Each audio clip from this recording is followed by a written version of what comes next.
सहनावतु सहनौ भुनक्तु सह वीर्यं करवावहै तेजस्विनावधीतमस्तु मा विद्विषावहै। ॐ शान्ति शान्ति शान्तिः। ॐ पार्थाय प्रतिबोधितां भगवता नारायणेन स्वयं व्यासेन ग्रथितां पुराणमुनिना मध्ये महाभारतम् अद्वैतामृतवर्षिणीं भगवतीम् अष्टादशाध्यायिनीम् अम्ब त्वामनुसन्दधामि भगवद्गीते भवद्वेषिणीम्। नमोऽस्तु ते व्यासविशालबुद्धे फुल्लारविन्दायतपत्रनेत्र येन त्वया भारततैलपूर्ण प्रज्वालितो ज्ञानमय प्रदीप प्रपन्नपारिजाताय स्तोत्रवेत्रैकपाणये ज्ञानमुद्राय कृष्णाय गीतामृतदुहे नमः। सर्वोपनिषदो गावो दुग्धा गोपालनन्दन पार्थो वत्स सुधीर्भुक्ता दुग्धं गीतामृतं महत्। वसुदेवसुतं देवं कंसचाणूरमर्दनं देवकी परमानन्दं कृष्णं वन्दे जगद्गुरुं।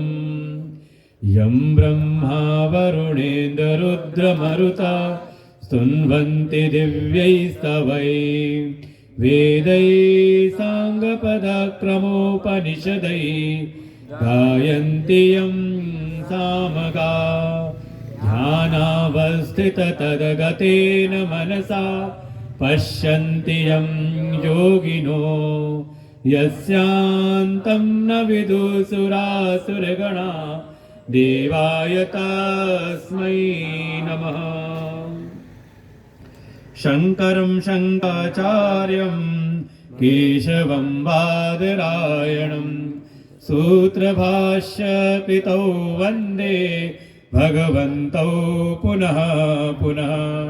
ईश्वरो गुरुरात्मेति मूर्तिभेदविभागिने व्योमवद्व्याप्तदेहाय दक्षिणामूर्तये नमः। 24वें श्लोक से पाठ करते हैं। श्री भगवानुवाच ब्रह्मार्पणं ब्रह्महविः ब्रह्माग्नौ ब्रह्मणाहुतम् ब्रह्मैव तेन गन्तव्यम् ब्रह्म कर्म समाधिना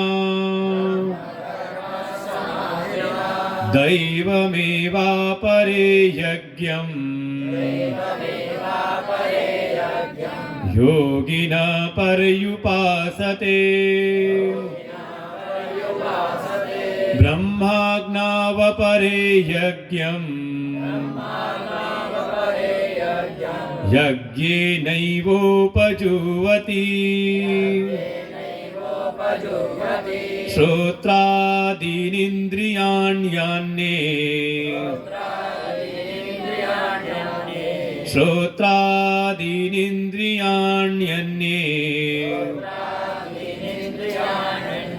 संयमाग्निषु जुह्वति शब्दादीन् विषयानन्य इन्द्रियाग्निषु जुह्वति सर्वाणीन्द्रियकर्माणि प्राणकर्माणि चापरे आत्मसंयमयोगाग्नौ जुह्वति ज्ञानदीपिते द्रव्ययज्ञास्तपो यज्ञा योगयज्ञास्तथा परे स्वाध्यायज्ञानयज्ञाश्च यतयः संशितव्रताः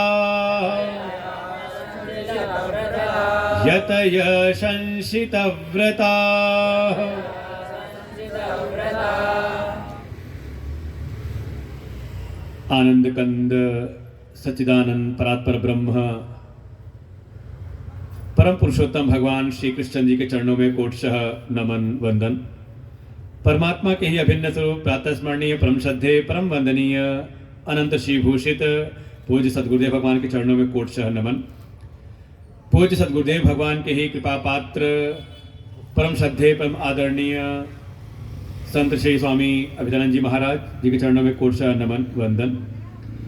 श्री शौनक वेद विद्यालय के आचार्य बटुकगण समुपस्थित समस्त भगवत भक्त श्रद्धा भक्ति स्वरूपिणी मातृशक्ति सबको हृदय से नमन वंदन। श्रीमद् भगवत गीता के इस चतुर्थ अध्याय जिसका नाम ही है ज्ञान कर्म संन्यास योग, कम से कम इतना तो याद हो ही जाए। एक अध्याय का नाम, तीसरा अध्याय कर्मयोग और चौथा अध्याय है ज्ञान कर्म संन्यास योग, जिसका तात्पर्य ही है ज्ञानेन कर्म संन्यासः। जो मनुष्य का जीव का जो परम लक्ष्य है कर्म संन्यास। बाहर क्या आ रही है? क्योंकि कोई भी प्राणी कोई भी जीव अनंत समय तक कर्म करना नहीं चाहता। कर्म का प्रयोजन सिद्ध हो तो वो कर्म से हमसे छूट जाए, लेकिन हो कैसे?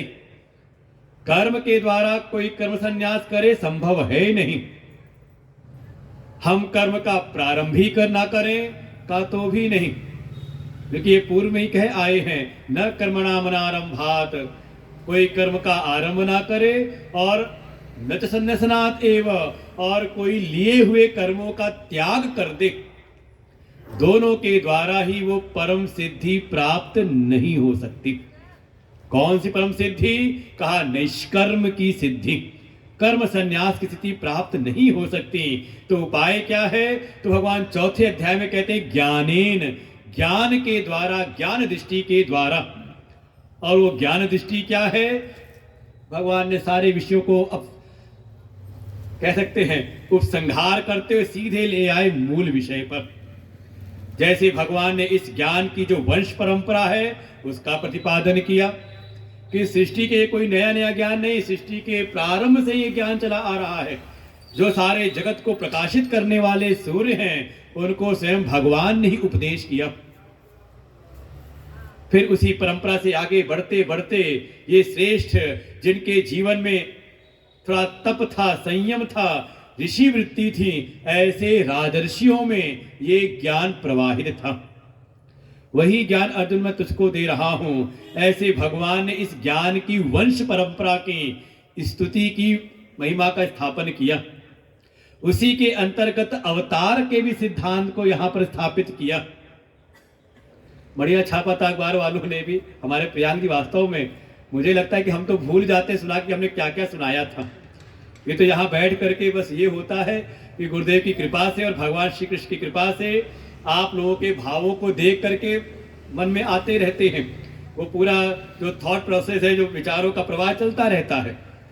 जैसे आप सुधी श्रोता है तो आपके अनुरूप ही, लेकिन उस सबको बिल्कुल कह सकते हैं सार सार हमारे प्रियांक जी नोट करके और भेज देते हैं न्यूज़ वालों को। और अगले दिन हम पढ़ते तो हमें तब समझ में आता, अच्छा आजकल हमने ये बोला था। तो कई बार हमें भी ध्यान नहीं रहता। बड़ा सुंदर उन्होंने पूरा, अगर आप अखबार रोज पढ़ लो जो आ रही रोज, दैनिक जागरण में, अमर उजाला में, आज तो शायद वो जनवाणी उन्होंने भी छाप दिया था, सब छप रहे हैं सब अखबारों में। तो आपको आगे का प्रसंग हमें ये रिवाइज नहीं कराना पड़े। जो हम 10 मिनट रिवाइज कराते हैं पुराना, आपको पक्का रिवाइज हो जाएगा।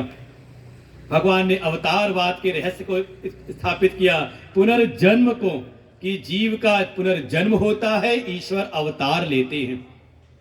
दोनों के रहस्यों को बताया और इस रहस्य बोध का जो परिणाम है वो है मोक्ष की प्राप्ति। देहासक्ति का त्याग करके भगवत तत्व की ही प्राप्ति हो जाए। जन्म कर्म च मे दिव्यम एवं यो वेति तत्वतः त्यक्त्वा देहम पुनर्जन्म न इति मामेति सोर्जुन। हे अर्जुन, मुझको ही प्राप्त हो जाता है। अवतारवाद का, पुनर्जन्म का सिद्धांत स्थापित किया। उसी के अंतर्गत ही भगवान ने वर्ण व्यवस्था का भी प्रतिपादन किया। वास्तव में भगवान ने व्यवस्था बताई थी वर्ण व्यवस्था, और समाज ने पकड़ लिया वर्णवाद,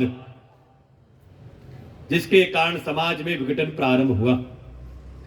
वर्ण व्यवस्था तो अपने आप में, इससे सुदृढ़ व्यवस्था संसार में हो ही नहीं सकती, चाहे आप गुण से मानो चाहे कर्म से मानो।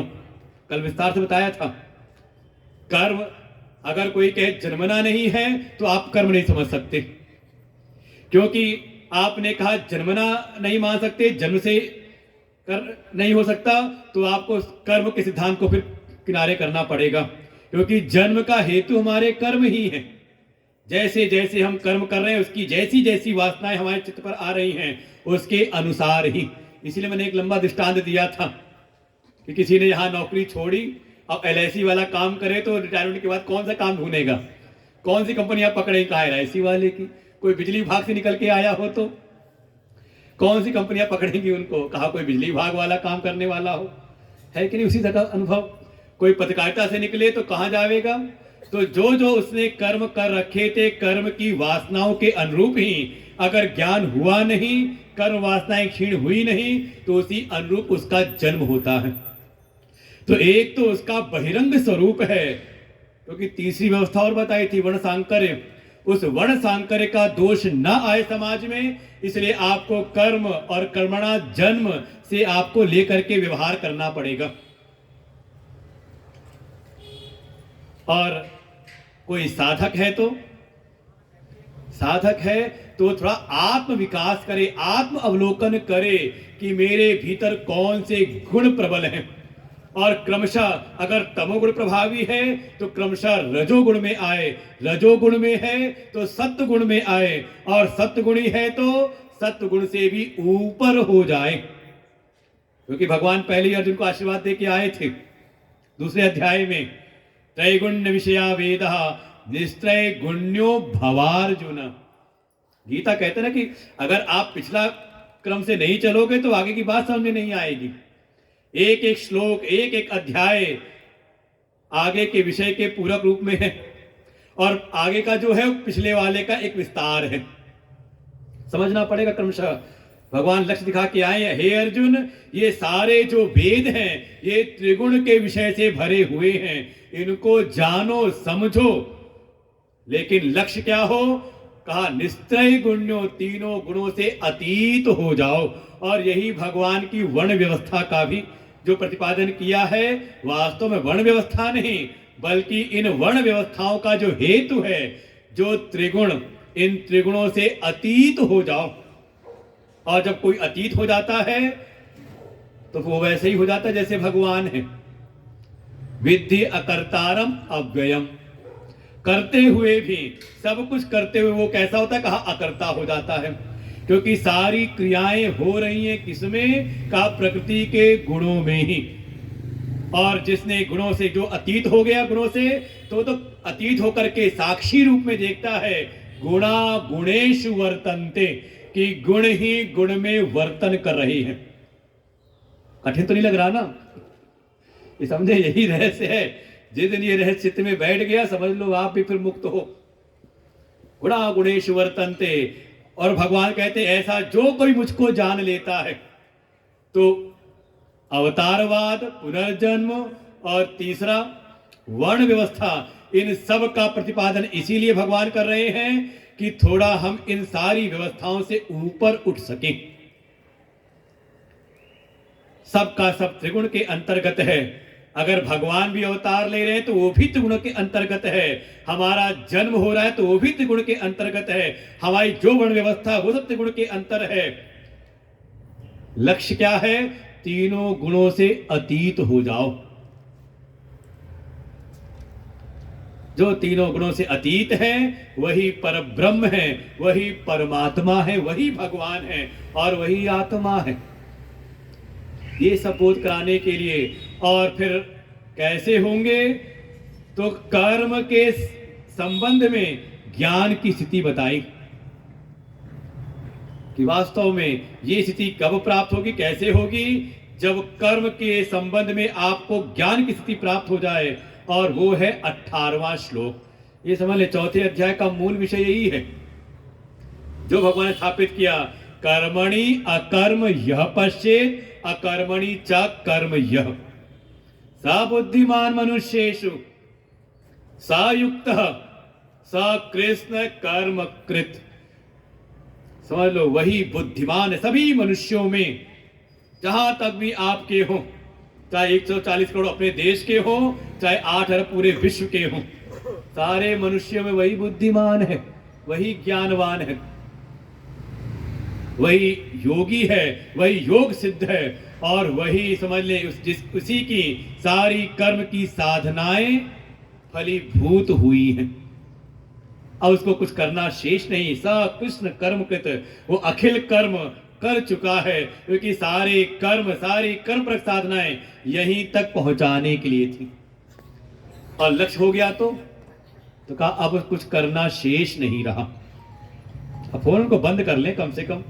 हाँ, अपनी मूर्ता का परिचय ना दे, क्योंकि अब छठा दिन है तो कम से कम इतना समझ में आना चाहिए कि कम से कम हम बात करें मनुष्यों में भी बुद्धिमान, और हम कहा प्रदर्शन कर रहे हैं।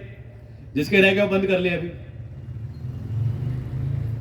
नहीं तो हम समझ जाए कि वास्तव में फिर वो भगवान का अपमान कर रहा है। और वास्तविकता है, मैंने एक साथ दिया कि नहीं दृष्टांत, आपके घर में कोई आए, मालिक से बात ना करे, आपसे बात ना करे, और नौकर चाकर से बात करके चला जाए इधर उधर की बात करके, तो प्रसन्न होगे? समझ लो उसने मालिक का कर दिया तिरस्कार।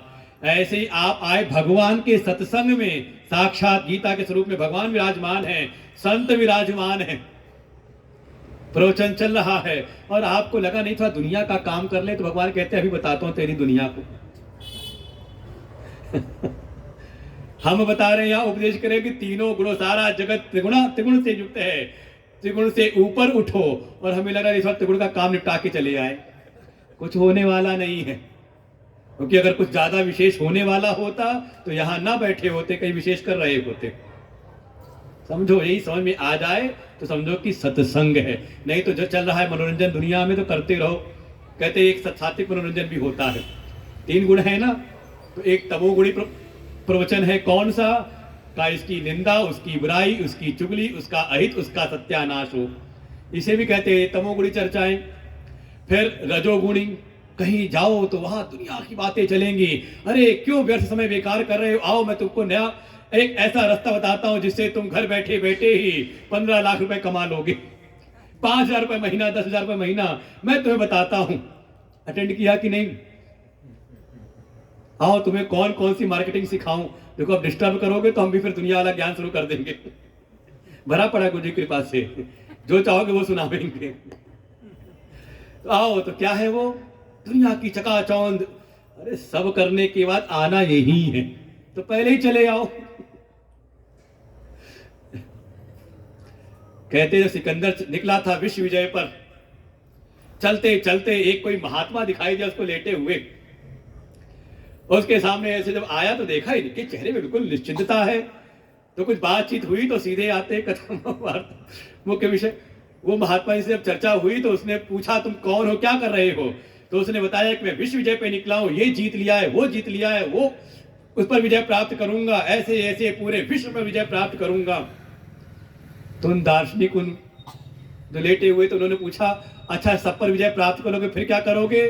कहा फिर आराम करूंगा शांति से। तो कहा जो करना है बाद में अभी कर लेना, आजा लेट जा बगल में। आना यही है, ना आओ धक्के खा करके 10 जन्म बाद आ जाना।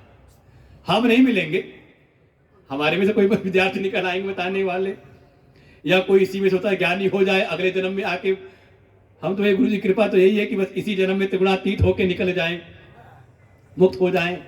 और नहीं तो पुनरपि जननम पुनरपि मरणम, बार बार आते जाते रहो तो महात्माओं का भी रोजगार चलता रहेगा, रोजी रोटी उनकी भी तो कहीं तो चलेगी। रोजगार की बातें बड़ी बड़ी चर्चाएं चकाचौंध वाली, और कहीं आजकल ठीक है दुनिया की बात नहीं, थोड़ा भगवान का भजन है, कीर्तन है, कुछ लीलाओं का वंचन हो गया। क्या है, कहा केवल सात्विक मनोरंजन।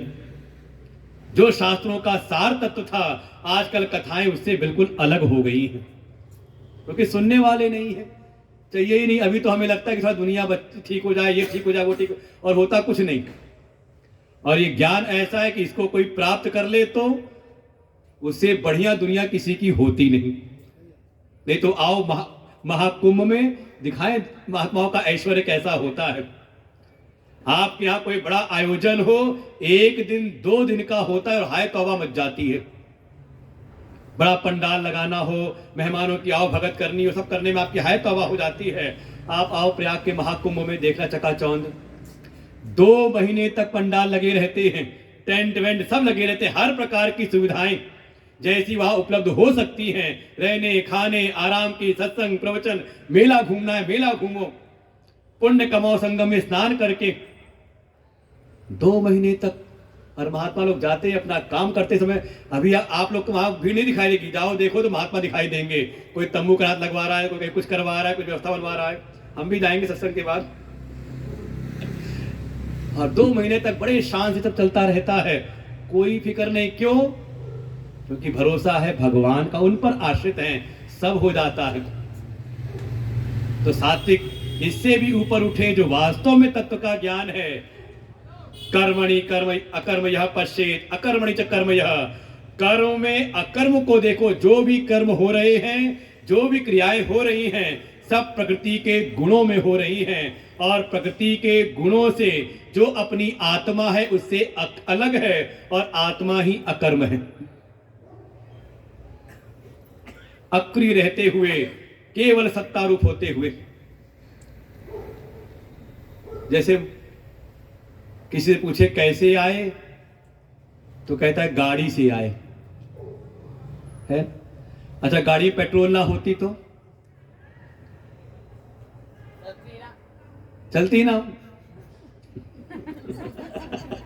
ठीक कहा माता जी ने, ना चलती तो गाड़ी से आए कि पेट्रोल से आए।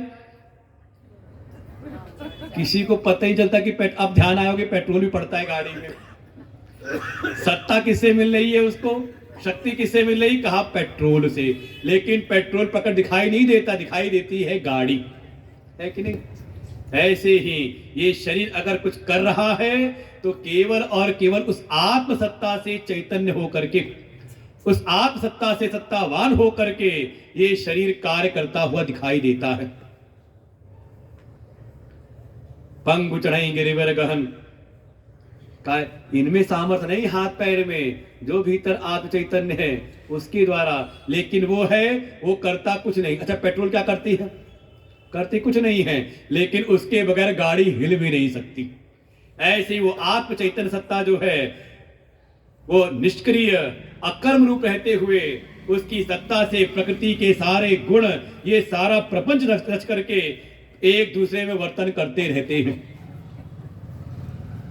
तो सारी क्रियाओं में अकर्ता आत्म स्वरूप को देख लो, जो देख ले, और साथ ही जो लौकिक रीति से बिना इस आत्म सत्ता का बोध प्राप्त किए, बिना ज्ञान के जो कर्म का त्याग कर रहे हैं, का उस अकर्म में कर्म को जान लो कि ये वास्तव में अकर्म है नहीं, ये कर्म ही है। क्यों? क्योंकि अगर कोई कर्म कर रहा है तो वो भी कर्ता के अधीन है, और कोई कर्म का त्याग कर रहा है तो वो भी कर्ता के अधीन है। अच्छा, गाड़ी को कोई चलाए तो उसको क्या कहते हो? और जरूरत पड़े गाड़ी में ब्रेक लगानी हो तो उसको क्या कहोगे? कौन रोकता है? मालिक, ड्राइवर ही रोकता है ना। पक्का समझ में आ गया फिर तो चलाने वाला भी करता है, और जो अज्ञान में रह करके कर्मों का त्याग कर रहा है, अभी ज्ञान की प्राप्ति आस्वरूप स्थिति हुई नहीं और कर्मों का त्याग कर रहा है, तो वो भी कर्ता ही है। क्योंकि जो कर्म है वो कर्ता के अधीन होते हैं। कर्म के मार्ग में कर्ता का तंत्र चलता है। करें ना करें या अन्यथा करें, ये सब कर्ता के अधीन है। इसलिए इनके पीछे इनको सत्ता देने वाला जो अकर्म आत्म स्वरूप है, जो उसको जान ले, कर्मणि अकर्म, उस अकर्म आत्मा को जो जान ले, वास्तव में सब कुछ करते हुए भी अपने को अकर्ता आत्म स्वरूप जान ले, समझ लो वही ज्ञानी है, वही बुद्धिमान है। और ऐसा ज्ञान प्राप्त हो जाए तो वेद के 2 लक्षण थे ना, द्विविधो ही वेदोक्तो धर्म, प्रवृत्ति लक्षण निवृत्ति लक्षण च। याद है कि नहीं? वेद में 2 प्रकार के मार्ग दिखाए गए हैं। एक प्रवृत्ति अर्थात आप समझ लो कर्म का मार्ग, गृहस्थ का मार्ग, और निवृत्ति अर्थात त्याग का मार्ग, संन्यास का मार्ग। अब चाहे वो प्रवृत्ति के इस ज्ञान को प्राप्त करने के बाद, इस ज्ञान में स्थिति हो जाने के बाद, चाहे वो प्रवृत्ति में हो, घोर प्रवृत्ति में हो, और चाहे पूर्ण निवृत्त हो जाए, उसको कर्म का कोई लेप नहीं लगता। और पूरे दृष्टांत भरे पड़े हुए परंपराओं को याद कर लें। हम नाम ले लें व्यास जी का, महर्षि वेदव्यास क्या थे? प्रवृत्ति वाले थे कि निवृत्ति वाले? कितनी उनकी प्रवृत्ति रही होगी, आप कल्पना करो। 4 वेदों का संकलन, फिर 18 पुराणों की रचना, महाभारत की रचना, रामायण की रचना। आप पूरे जीवन में रामायण पूरी नहीं पढ़ पाते, समझ पाते। पढ़ने वाला पाठ की बात नहीं है, ये तो आपको 24 घंटे पाठ कर लेते हैं, मास पारायण कर लेते हैं, नवान पारायण, पढ़ने की बात नहीं, उसके तत्व को समझने की। क्योंकि जब कोई रचना कर रहा है तो उसके भीतर कैसे विचार रहे होंगे। इतने बड़े बड़े अगर उन्होंने कार्य कर लिए तो क्या उनके जीवन में आलस्य रहा होगा? क्या कहीं समाधि में बैठे रहे होंगे? का पूर्ण प्रवृत्ति, घोर प्रवृत्ति जीवन में रही होगी। और वही उनके पुत्र, उनके शिष्य सुखदेव जी क्या है? का पूर्ण निवृत्ति, योगिनाम परमम गुरु, योगियों के भी पूर्ण निवृत्ति के ही स्वरूप हैं। केवल गोदोहन मात्र ही किसी गृहस्थ के द्वार पर रुकते हैं भिक्षा के लिए, नहीं तो पूर्ण आत्माराम होकर परम निवृत्त हैं। हमारी परंपरा जो है, हमारी गुरु परंपरा में कभी नाम सुना हो परम श्रद्धेय तपोवन जी महाराज। शरीर है केरल का, राज परिवार से, धनाढ़ परिवार से संबंध, और एक समय वैराग्य जगह चले गए हिमालय की यात्रा पर, उत्तरकाशी, गंगोत्री, और एक बार वहां चले गए तो वहां ज्ञान प्राप्त करके कभी नीचे आए ही नहीं। गर्म प्रदेश से, अत्यंत गर्म प्रदेश केरल से चले गए अत्यंत ठंडे प्रदेश में, 6 महीने गंगोत्री, और जब वहां बर्फ की पड़ने लग जाती तो आ जाते उत्तरकाशी, उसके नीचे कभी नहीं आए। और ऐसा उनका कठोर जीवन कि वर्णन आता है 3-4 ही उनके शिष्य हुए जिनको उन्होंने पढ़ाया, और ऐसे कठोर नियम रहते थे पढ़ाने के कि आप लोग कौन सा सत्संग सुनोगे। 3-4 शिष्यों के नाम आते, उसी में हमारे जो परम गुरुदेव हैं, दादा गुरुदेव परम पूज्य परम आदरणीय स्वामी चिन्मयानंद जी महाराज, ऐसी कठिन परीक्षाएं कि पढ़ते पढ़ते वो चल देते हिमालय की यात्रा पर। वो चेले लोग दंड का मंडल विचलन इकट्ठा करते, भागते पीछे पीछे। अब पता नहीं कहाँ ठिकाना बनेगा उनका। और पूरे जीवन पर्यंत हिमालय की यात्रा करते रहे। ऐसी कठोर कठोर हिमालय की चोटियां घाटियां जहां उन्होंने जाकर के रचना किया हो, पूरा एक ग्रंथ की रचना कर दी पूरे हिमालय की यात्रा का। रहे परम निवृत्ति में, और उन्हीं के शिष्य परम श्रद्धेय स्वामी श्री चिन्मयानंद जी महाराज, उनकी प्रवृत्ति के बारे में लगभग विश्व के सैकड़ों देशों में आज के समय कम से कम 250 से 300 संस्थाएं उनकी चिन्मय मिशन के नाम से, आपके मेरठ में भी है, आप जानो ना जानो, काम कर रही हैं। अभी कार्यक्रम चल रहा था, ब्रह्मचारी जी आए थे लखनऊ वाले, चल रहा है काम वेदांत के प्रचार प्रसार में। कितने महात्मा उन्होंने तैयार किए, कोई गणना, जिसे महात्माओं की फौज, वेदांत के प्रचारकों की फौज खड़ी कर दी। उसी में हमारे परम श्रद्धेय गुरुदेव भगवान भी वहीं से शिक्षा दीक्षा प्राप्त करके बिल्कुल सैकड़ों महात्माओं को तैयार किया। नहीं तो ये वेदांत की विद्या केवल आश्रमों तक सीमित थी। ये हमारे परम गुरुदेव हुए, उनके द्वारा, आपकी भाषा में कहे दादा गुरुदेव होता है, पिता दादा परदादा, तो हमारे कहते हैं गुरुदेव, परम गुरुदेव, परमेष्ठी गुरुदेव, गुरुदेव दादा गुरु और परदादा गुरु। तो परदादा परमेष्ठी गुरुदेव कहा परम निवृत्त, और उनके शिष्य पढ़ाए हुए वेदांत का उन्होंने ऐसा इतना प्रचार किया कि लगता ही नहीं कि एक जीवन में संभव है। अरे लोगों ने कहा थोड़ा अस्वस्थ हो गए, आराम करिए, तो उनके वक्तव्य थे if I rest I rust. ऐसे ऐसे महापुरुष, और जो बात कही उसको बिल्कुल जीवन में उतार दिया। सीधे उन्होंने कहा कभी I will die on my boots on, कि अपने कर्तव्य क्षेत्र में ही मेरा शरीर छूटे, अलग होकर के नहीं, खटिया पड़े पड़े नहीं। और ये वास्तव में अमेरिका में उस समय ज्ञान यज्ञ करते करते ही उनकी तबीयत बिगड़ी और वहां उनका शरीर छूटा, ब्रह्मलीन हुए। चार्टर्ड प्लेन से भी शरीर यहां पर लाया गया था, चरितार्थ किया है। तो एक तो परंपरा है घोर कह देते निवृत्ति की, और एक है घोर प्रवृत्ति की, लेकिन सब इस ज्ञान में निष्ठ हैं। इसलिए प्रवृत्ति में रहते हुए भी कोई कर्म का बंधन उनको नहीं, करते हुए भी अकर्ता, और एक केवल शरीर निर्वहन के लिए कर्म करते हुए भी जो शास्त्रीय कर्म है, वैदिक कर्तव्य हैं, उनका पालन न करते हुए भी उनको कोई पाप नहीं लगा। और तो और आज बैठे हमारे सुभाष जी भी, प्रियांक जी तो लगे ही रहते हैं। परम श्रद्धेय परम आदरणीय पंडित श्री राम शर्मा आचार्य जी, निवृत्त की प्रवृत्ति, कैसी उनकी प्रवृत्ति रही होगी। विश्व पटल पर हम तो कह सकते हैं गांव गांव में, चिन्मय मिशन तो ज्यादातर शहरों में ही रह गया, गायत्री परिवार गांव गांव में, आप हम जहां चले जाते हैं, हम गए गाजीपुर में तो वहां देखा परिवार में एक शांति कुंज का कार्यकर्ता है, जिस घर में रुकना हुआ उनके पिताजी पीला कुर्ता पहने हुए और कंधे पे झोला टांगे हुए, पीला झोला।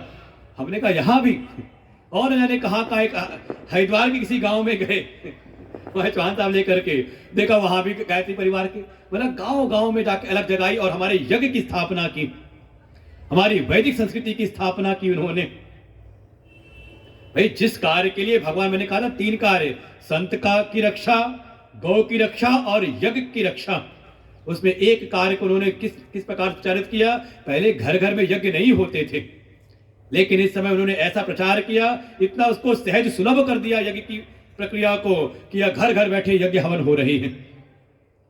अच्छा, जिनसे वो प्रभावित थे हिमालय में जाकर के महाअवतार बाबा और भी सर्वेश्वरानंद जी महाराज, उनको कोई जानता ही नहीं।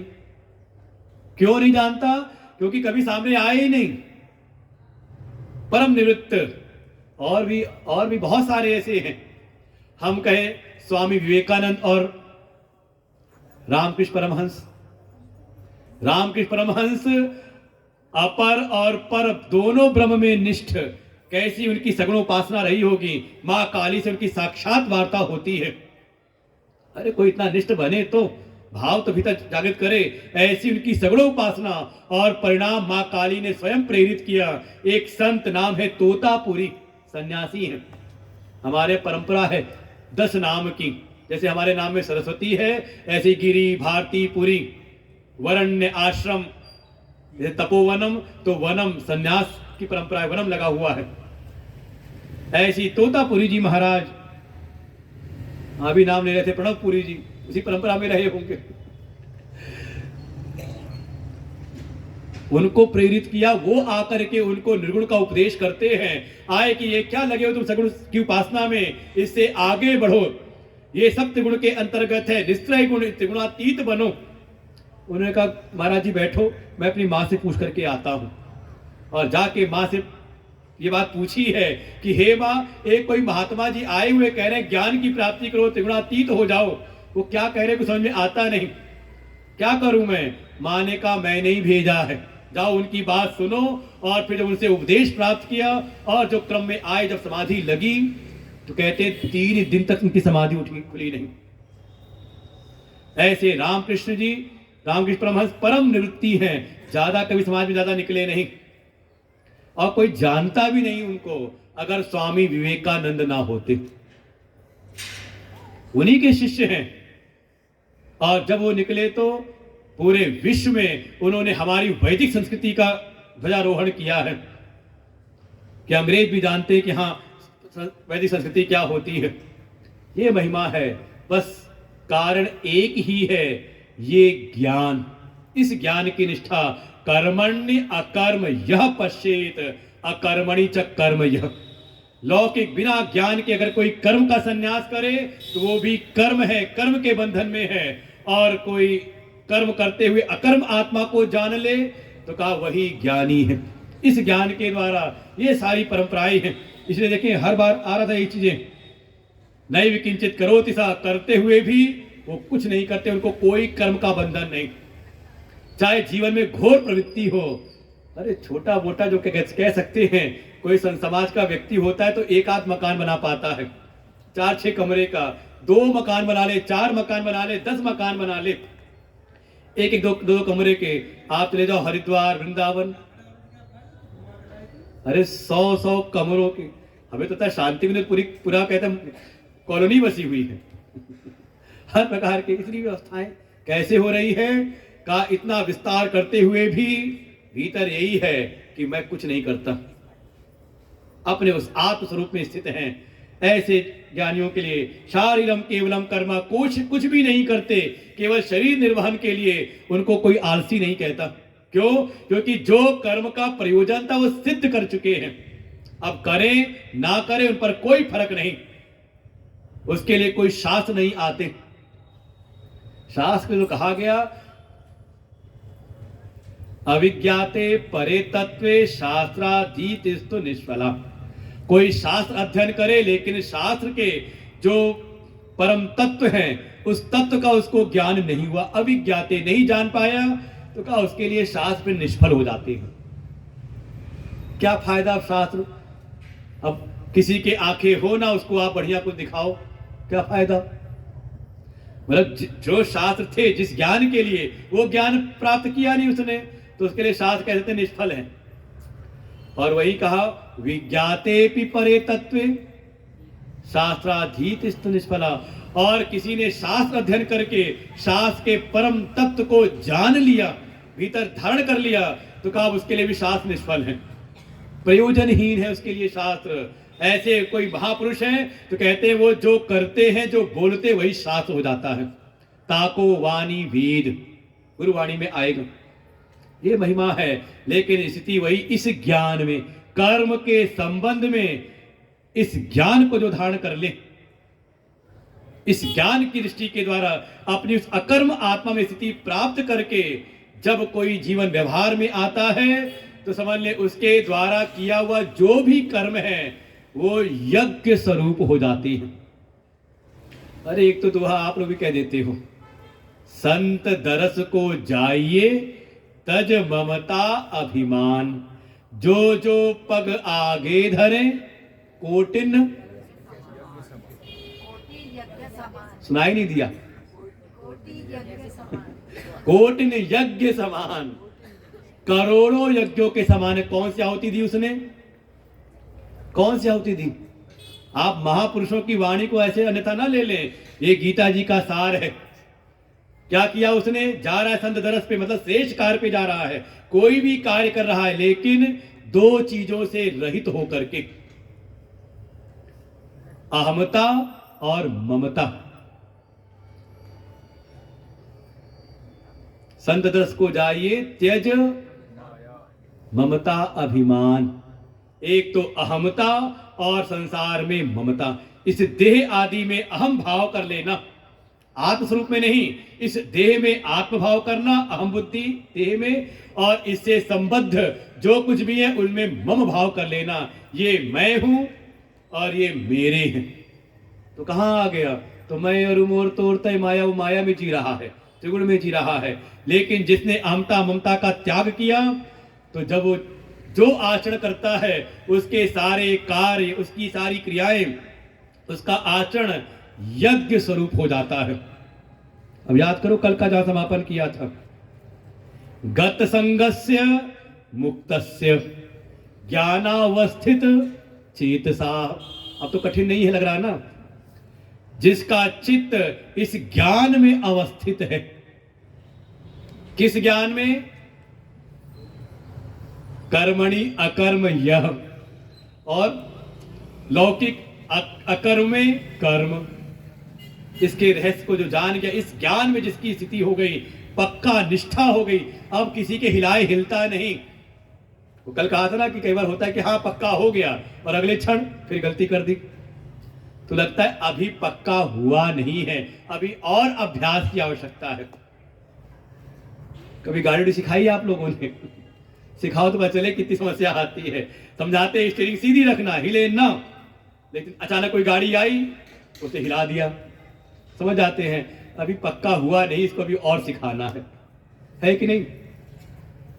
अरे नहीं तो रसोई घर में वो शुरू में जो रोटी बनाते तो कैसी बनती है, पता नहीं कौन सा अफ्रीका का नक्शा है कि ऑस्ट्रेलिया का नक्शा है, लेकिन बनाते बनाते एक स्थिति आ गई कि बिल्कुल गोल, कटोरे से काटना नहीं पड़ता। क्या हुआ? जब तक टेढ़ी मेढ़ी हो रही है तो नहीं रख दो अब, हाँ, जब तक टेढ़ी मेढ़ी हो रही है तो अभी और अभ्यास करने की आवश्यकता है।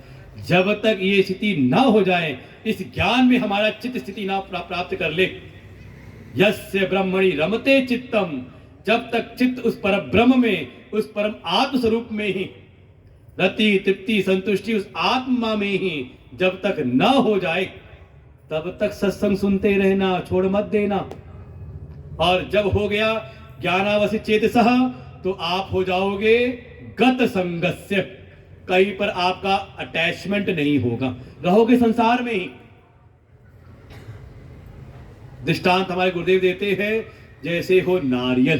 देखो दो प्रकार का नारियल होता है, ऊपर से एक फर्क नहीं दिखाई देता, एक है पानी वाला कच्चा नारियल और एक है सूखा हुआ नारियल, जटा के साथ ही है, खोल के साथ में ही। ऊपर से आप देखो तो कैसा है का अंतर नहीं दिखाई देता। और कई बार पानी वाला नारियल चाहिए हो तो जाते दुकान में तो हिला के देखते हैं पानी की आवाज आ रही कि नहीं आ रही, परखा कि नहीं। अगर पानी वाला चाहिए हो तो, माँ भगवती चढ़ाना है, नारियल फोड़ना है, तो कोई मंगल कार्य शुभारंभ करना हो तो पानी वाला नारियल ढूंढते हैं, तो जाके हिला ला के देखते हैं कि पानी है तो मतलब कच्चा है, और पानी नहीं आया तो, पानी नहीं है तो कई बार उसमें पानी की आवाज नहीं, खटखट की आवाज आती है, तो कहते हैं अरे ये तो बिल्कुल सूख गया है, इसकी जो गिरी है वो तो सूख के अलग हो गई है, ये नहीं चाहिए, पानी वाला चाहिए, पानी की आवाज चाहिए। ऊपर से देखें तो दोनों एक समान दिखाई देता है, लेकिन अंतर क्या है? जो कच्चा पानी वाला नारियल है उसको खोल से चिपका हुआ है, अटैच है, और जो सूख गया है जिसका पानी, पूरी गिरी बन गई उसके पानी से, तो वो खोल को छोड़ के बीच में आ जाता है ना। ऊपर से अंतर नहीं है, अंतर भीतर से है, और जब कोई परिस्थिति आती है तो पता चलता है। अच्छा दोनों नारियल फोड़ो, तो हमने पानी वाला कच्चा नारियल फोड़ा, उसको क्या हुआ? नारियल की खोल तो फूटी, साथ में अंदर की गिरी भी फट गई। नहीं फटती? दरार आ जाती है ना उसमें। लेकिन जिसकी गिरी सूख गई है अंदर गोला, आपने नारियल की खोल फोड़ी, उसके जो गोला है वो अलग छटक जाता है। कभी किया कि नहीं अनुभव? इतना तो कम से कम करके आया करो, तब तो सिखाएं आगे। अब हाई स्कूल में कोई पढ़ने आए और 8वीं ना पढ़ा हो, 12वीं में आ जाए, 10वीं ना पढ़ा तो क्या पढ़ावे उसको? तो कभी तब सीख करके आना चाहिए, देख करके आना चाहिए। ना देखा हो तो जाके देख लेना, दुकान से ले आना, आज ही फोड़ के देखना। तो जो अभी अज्ञान में है, कहा वो समझ लो अभी खोल से चिपके हुए हैं, देहासक्त हैं। और जो ज्ञानी हैं वो भी हमारे मध्य ही, इस शरीर में ही हैं, लेकिन उन्होंने खोल को छोड़ दिया है। समस्याएं उनके जीवन में भी हैं, शरीर में सुख दुख उनके भी कोई कष्ट परिस्थितियां आती हैं, लेकिन वो बाहर की परिस्थितियां उनको प्रभावित नहीं करती। क्यों? क्योंकि वो खोल से त्यक्त्वा देहम, उन्होंने देह की आसक्ति को त्याग दिया है, उसी शरीर में रहते हुए ही अपनी साधना इस ज्ञान के द्वारा, क्योंकि उनका जो सब कुछ, उनका जो ध्यान है, उनका चित्त है, अब वो देह में नहीं लगा हुआ है, बल्कि स्थित हो गया अपने आत्म स्वरूप में। ऐसी स्थिति आ गई है। तो गत संगस्य, सारे संगों से, सारी ममता से, कहा वो सारी ममता उनकी चली गई है। मुक्तस्य, अहमता भी नहीं रही, देह में अहमता और इस जगत की वस्तु में ममता से, कहा वो हो गए हैं मुक्त। आधार है ज्ञानावस्थित चेतस, चित्त ज्ञान में स्थित है, अपने आत्म स्वरूप में। फिर ऐसा नहीं कि वो शांति से, हो सकता है समाधि में भी हो, और हो सकता है शायद घोर प्रवृत्ति में हो, समाज कार्य में लगे हुए हों, लेकिन उनके द्वारा जो भी कार्य हैं सब क्या है? का यज्ञाय आचरतः कर्म। उनके द्वारा जो भी आचरण हो रहे हैं सब यज्ञ के लिए हो रहे हैं, यज्ञाय, यज्ञ के लिए, यज्ञार्थम ईश्वरार्पितम, ईश्वर के लिए। यज्ञ माने क्या? तो तीसरा अध्याय बताया था, यज्ञ माने यज्ञ स्वरूप है ईश्वर का। यज्ञो वही विष्णु। भागवत पढ़ी कि नहीं पढ़ी? सुना कि नहीं भागवत? भगवान के 24 अवतारों में एक अवतार है यज्ञ पुरुष। इतना जाना तो अधूरा जाना, जब बड़े हुए तो उनका विवाह भी हुआ। पत्नी का नाम, इसका ध्यान जरूर रखना, कल का दिन है। भाई पूरा ज्ञान होना चाहिए ना, ये भी चल रहा है ज्ञान है, यज्ञ भी आएगा, अभी आज ही आना है यज्ञों के विषय में। तो यज्ञ कौन है? भगवान नारायण का ही स्वरूप है, इसलिए यज्ञो वही विष्णु। वास्तव में यज्ञ की जो अग्नि है, जो आप आहुति देते हो, वो सीधे जाके देवताओं को पहुंचाते हैं। अग्नि देवानाम मुख, ये देवताओं का समझ लो मुख है जो आप दे रहे हो। इसलिए समिधा भी सोच समझ के प्रयोग किया करो, वो कहीं से उठा करके मत ले आया करो, कहीं से सड़ी गली समिधा ले आए। और कम से कम हमारे शांति कुंज के केंद्र हो तो वहां सबसे, इससे बढ़िया कोई समिधा तो है ही नहीं। और नहीं तो जाके तिल ले आओ, उसका आधा जौ मिला लो, उसका आधा चावल मिला लो, कुछ उसमें मेवे में डाल लो, जैसे खीर बनाते हो तो उसमें बादाम किशमिश मेवा तो पड़ना चाहिए ना, थोड़ा उस पर मीठा डाल दो, बूरा इत्यादि शक्कर डाल दो, थोड़ा घी डाल दो, बढ़िया। इससे शुद्ध तो बनी नहीं सकती समिधा।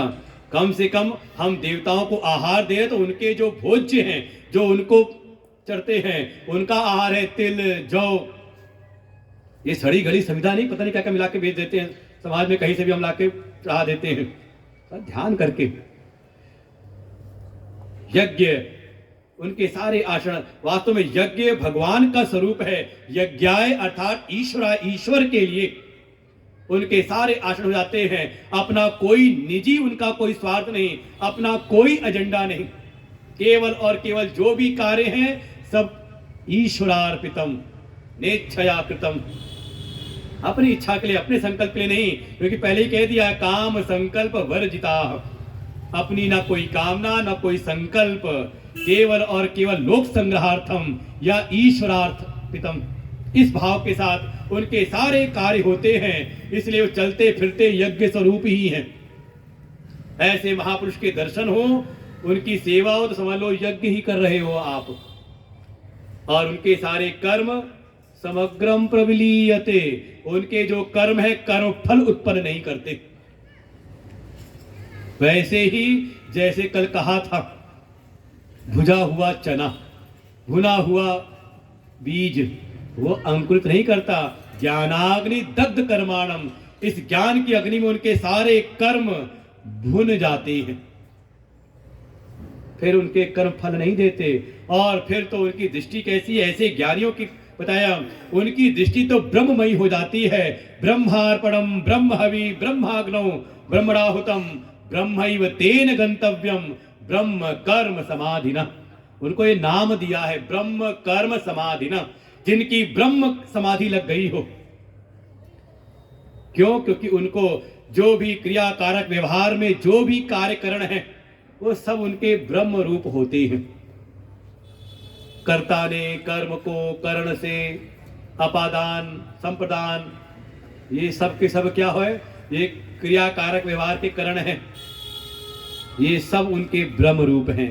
ब्रह्मार्पणम, जिससे आप यज्ञ में अर्पण करते हो तो एक डंडी पकड़ाते हैं चमचे जैसी, आचार्य लोग पकड़े कि नहीं कभी, वो अग्नि घी की आहुति देने के लिए स्वाहा तो देते ना, हाथ में पकड़ा देते हैं चमची लकड़ी की, श्रुआ जिससे अर्पण करते हैं, उनकी दृष्टि में वो ब्रह्म है।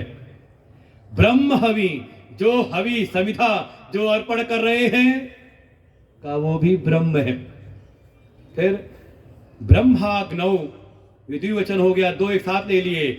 जिस अग्नि में आहुति दे रहे वो अग्नि भी ब्रह्म है, और जो आहुति देने वाला करता है यज्ञकर्ता का वो भी ब्रह्म है। ब्रह्मणाहुतम, और जो इन सब के द्वारा जो क्रिया संपादन हो रही, कौन सी, यज्ञ क्रिया होम का, वो भी ब्रह्म है। तो जब ये ब्रह्म रूप कर्म हुआ तो इसका फल भी तो होगा ना भाई, यज्ञ करोगे तो कुछ फल भी तो मिलेगा उसका, कि नहीं मिलेगा। तो इस ब्रह्म यज्ञ के द्वारा जो फल होगा वो फल भी होगा ब्रह्म। ब्रह्म एव तेन गंतव्यम, जो ऐसा ब्रह्म कर्म कर रहे हैं, जिनका जीवन ही ब्रह्म यज्ञ है, वो फिर इसके फल के रूप में उनकी गति भी होती है ब्रह्म। ब्रह्मवित् ब्रह्म ही भवति, वो ब्रह्म ही हो जाते हैं। इसीलिए जब कोई ऐसा ब्रह्म ज्ञानी जब शरीर त्यागता है तो नहीं कहते स्वर्गवासी है, साकेतवासी है, गोलोकवासी, कहते ब्रह्म लीन हो गए। समझो अंतर है। ब्रह्मैव तेन गंतव्यम, ब्रह्म ही उनको गति प्राप्त होती है, और उनका नाम दिया ब्रह्म कर्म समाधिना, जो अर्थात हर समय जिनकी ब्रह्म यज्ञ में ही समाधि लगी हुई है, ब्रह्ममयी दृष्टि उनकी है। यस्य ब्रह्मणि रमते चित्तम योगरतो वा भोगरतो वा संगरतो वा संगवीना, यस्य ब्रह्मणि रमते चित्तम नंदति नंदति नंदत्येव, भज गोविंदम गोविंदम भज मूढ़मते। वास्तव में चाहे वो योग में रत हो चाहे भोग में रत हो, ये बाहर से मत देखना कि प्रवृत्ति में है या निवृत्त हो गए हैं। बहुत उनके पास भीड़ लगी हुई है, कई बार भीड़ तंत्र ही हमारे लिए हो जाता है, कह रहे बड़ी भीड़ है चलो हम भी चलते हैं। संगरतो व संग वीना, भीड़ में है या भीड़ से रहित एकांत में है, ये सब नहीं। वास्तविक स्थिति है यस्य ब्रह्मणि रमते चित्तम, जो भीतर का चित्त है वो रमण कहां कर रहा है, संसार के विषयों में या अपने आत्म स्वरूप अपने ब्रह्म स्वरूप आत्मा में। वास्तव में ये पहचान है, उनको नाम ही दिया कौन है, ब्रह्म कर्म समाधिना। और तो और ऐसे यज्ञ करते हुए फिर अलग अलग आपको दिखाई देता है, अलग अलग कार्य करते हुए। अब यहां से यज्ञ का प्रकरण शुरू कर रहे हैं, गिनते रहना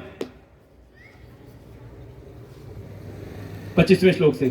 दैवमेवा परे यज्ञम योगिना पर्युपासते, ब्रह्माग्नाव परे यज्ञम यज्ञे नैवोपजुह्वति। अपरे शब्द निकालना, दैवम एव अपरे। अपरे मतलब वो पहले जिसकी बात कही ब्रह्म कर्म समाधि ना, उनसे दूसरे वो नहीं, वो तो अपनी स्थिति में हो गए, कुछ इसी में अन्य हैं, दूसरे हैं। कौन है? योगिनः, जिन्होंने कर्म को ही आधार, जो कर्माधिकारी है, अभी जिन्होंने जीव को ही परमार्थिक स्वरूप मान रखा है और जो जीव भाव में स्थित है, उनके लिए ही कर्म का अधिकार है। संक्षेप में समझते जाओ, सब ये पकड़ते रहो बात को। ऐसे जो योगिना है क्या करते हैं? दैवम एव यज्ञम परि उपासते, देवताओं के लिए यज्ञ करते हुए उपासना करते हैं। देवों का यजन करते हुए, देवताओं का पूजन करते हुए, वो जो देव पूजन कर रहे हैं वो हो गया यज्ञ। ये समझ लो एक सामान्य प्रचलित यज्ञ है। जो आप यज्ञ करते हो किसके लिए करते हो? इदम इंद्राय स्वाहा, इदम मित्राय स्वाहा, इदम सूर्याय स्वाहा, किसके लिए कर रहे हो? देवताओं के लिए। तो ये जो आप यज्ञ कर रहे हो इसको कहा दैव यज्ञ। इसी के अंतर्गत पितृ यज्ञ जो आप अमावस्या इत्यादि पर में करते हो पितरों के लिए, लेकिन वहां इसकी बात नहीं, यहां केवल देवताओं को लिया।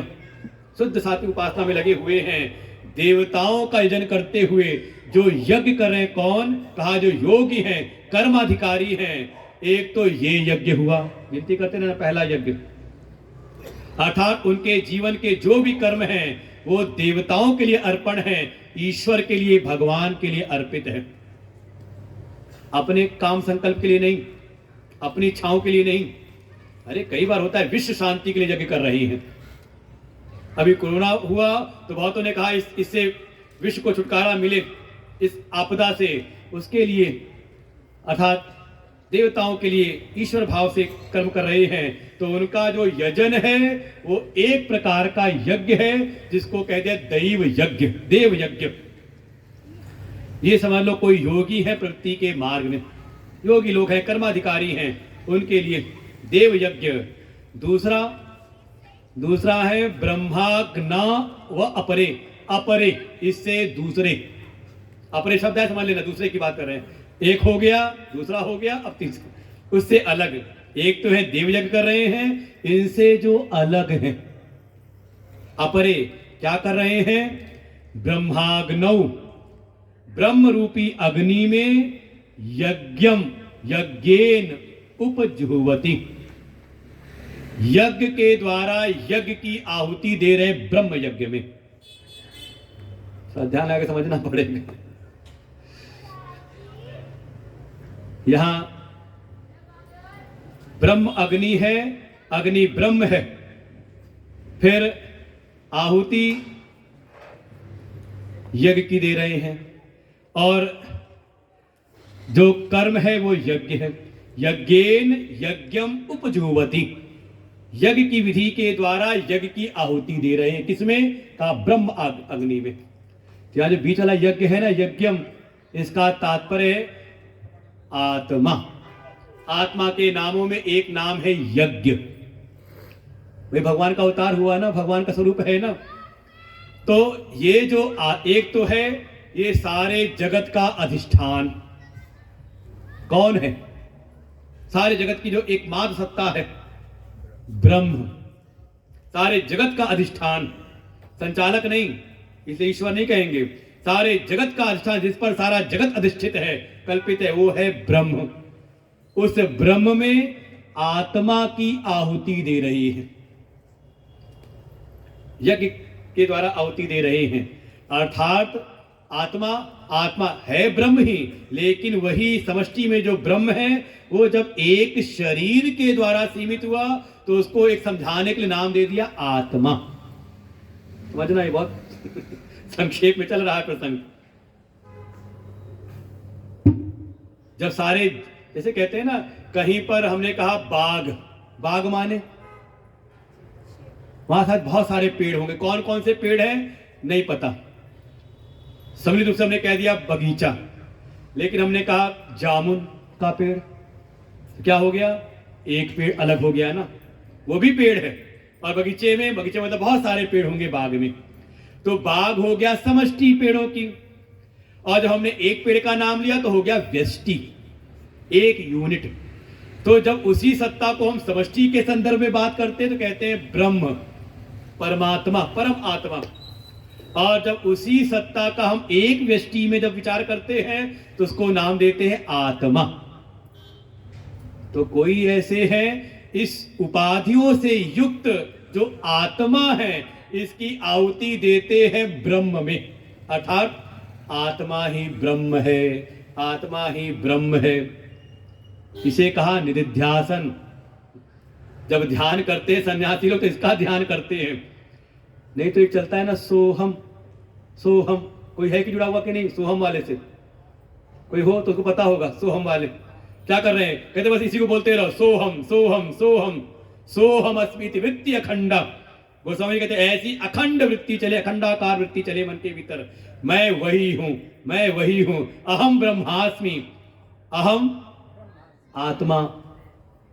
शरीर नहीं, शरीर का अधिष्ठान आत्मा, और आत्मा ही ब्रह्म है। अब भागवत पढ़ो, भागवत का अंतिम जो उपदेश है यही दिया है, हे परीक्षित, हे राजन, तुम ऐसी अखंड वृत्ति चलाओ कि मैं देह नहीं हूं, क्योंकि जो जन्मन है देह का है, तुम तो आत्मा हो। अहम ब्रह्म परम धाम, ब्रह्मा हम परमम परम। ये भागवत जी का श्लोक है। कहानी किससे खूब सुने, ये सब भी पकड़ा करो स्वाध्याय करते हुए। ये जो वृत्ति चला रहे अखंडाकार वृत्ति, सारे ज्ञानोपदेश का जो सार है, उपसंहार है, आदेश दिया गुरु जी तत्त्वमसि, तू वही है। और शिष्य ने इसको ग्रहण कर लिया, उसका विचार करता है, निधिध्यासन करता है, मैं वही ब्रह्म हूं, आत्मा ही ब्रह्म है, अयम आत्मा ब्रह्म, ये आत्मा ही ब्रह्म है। ऐसे निरंतर जिनकी वृत्ति चल रही, आत्मा सोपाधिक को निरुपाधिक में आहुति दे रहे हैं। उपाधियों को किनारे करते हुए कहा, ये है समझ लो सन्यासियों का यज्ञ, ब्रह्म यज्ञ।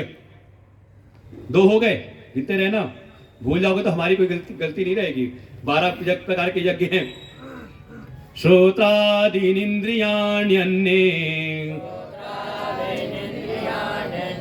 संयमाग्निषु जुह्वति, शब्दादीन् विषयानन्य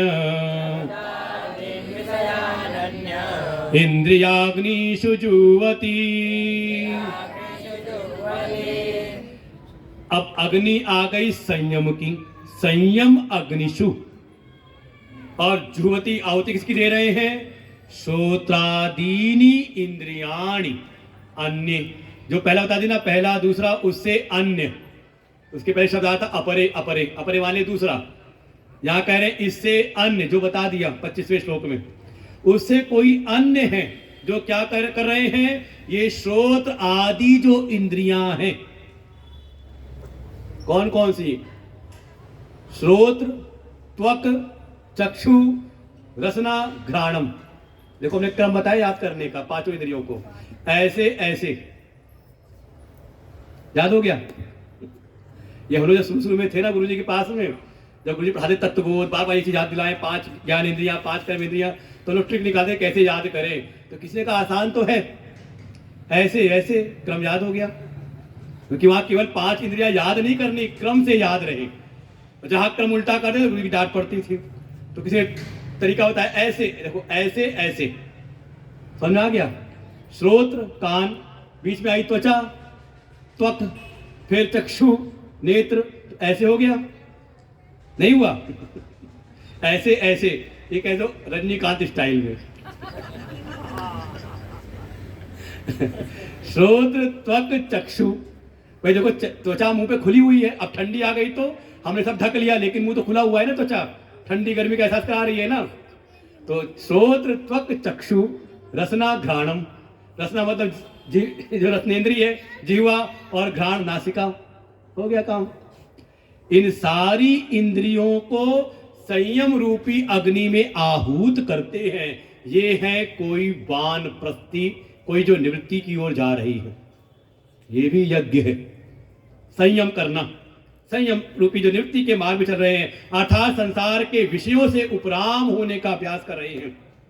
ज्यादा विषय लोलुप ना हो, श्रोत आदि इंद्रियान अन्य, अन्य कोई है जो श्रोत आदि इंद्रियों की जो प्रवृत्ति बार बार हो रही विषयों की ओर, उसको खींच करके संयम में, ये खूब होता है। आज ही की कल की कुछ खाने के लिए आ जाए तो आप लोग का तरीका ये है, अरे कोई लेकर के आया तो मना कर, अरे रख दो अभी लेना हो तो ले लेंगे, करते हैं ना ये।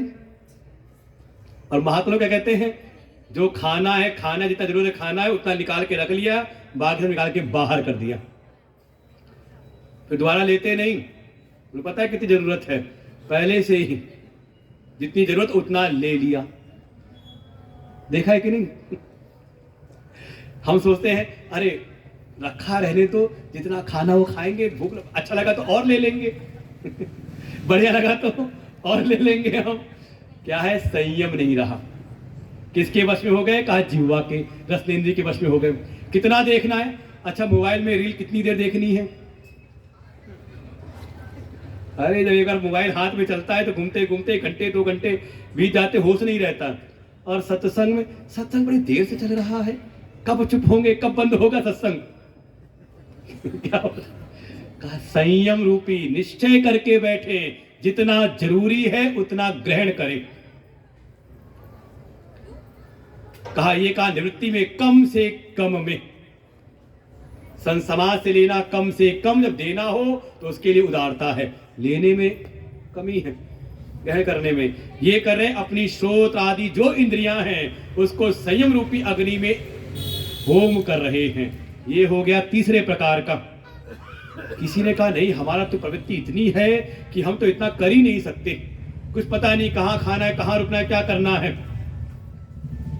ऐसे जो घोर प्रवृत्ति में हैं तो प्रवृत्ति में लगे हुए हैं, लेकिन क्या कर रहे हैं? शब्दादीन विषयान अन्य।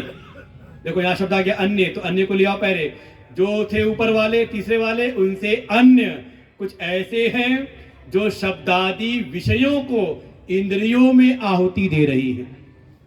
अग्नि हो गई इंद्रियां, और आहुति दे रहे किसकी? विषयों की।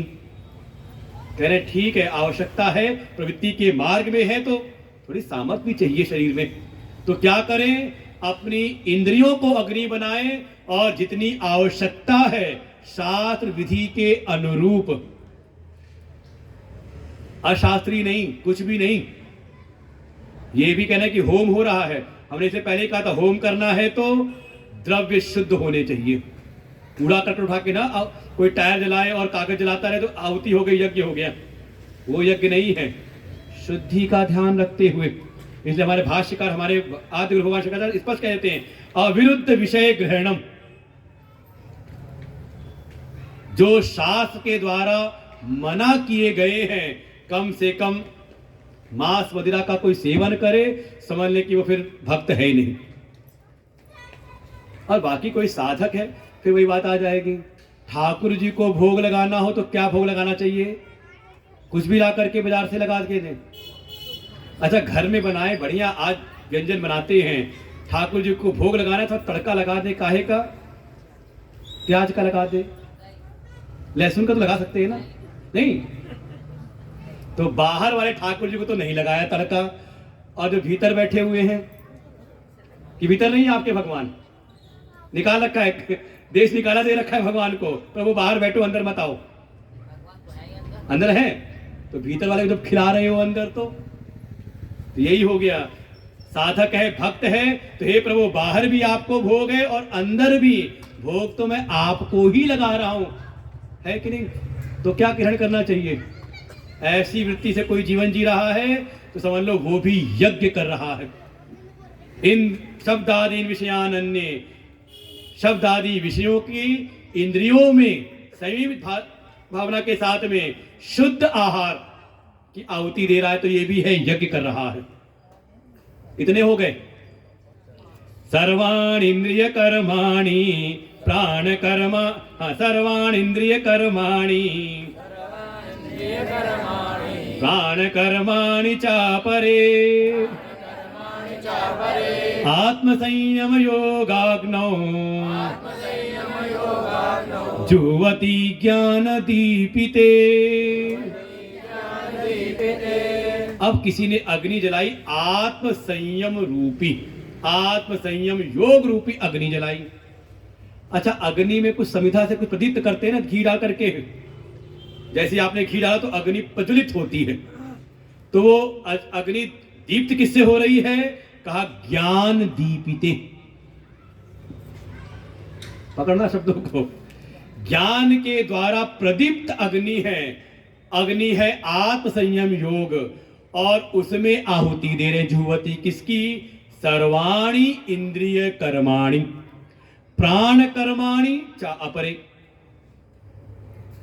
अपरे मतलब जो पहले रहता उससे फिर दूसरे जो हैं, वो सारी इंद्रियों की चेष्टा, चाहे वो ज्ञान की इंद्रियां हो चाहे कर्म की इंद्रियां हो, और तो और जो प्राण के भी कर्म हैं, आकुंचन विस्तारन जो भी हैं, ये सब कैसा श्वास प्रश्वास लेकर के जो भी है प्राण के कर्म, इन सारे चीजों को का आहूत करते किसमें?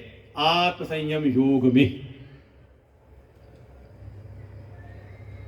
प्रक्षिपन्ति ज्ञान दीपिते स्नेहेन एव प्रदीपिते वेग विज्ञान उज्ज्वल भावम अपादिते।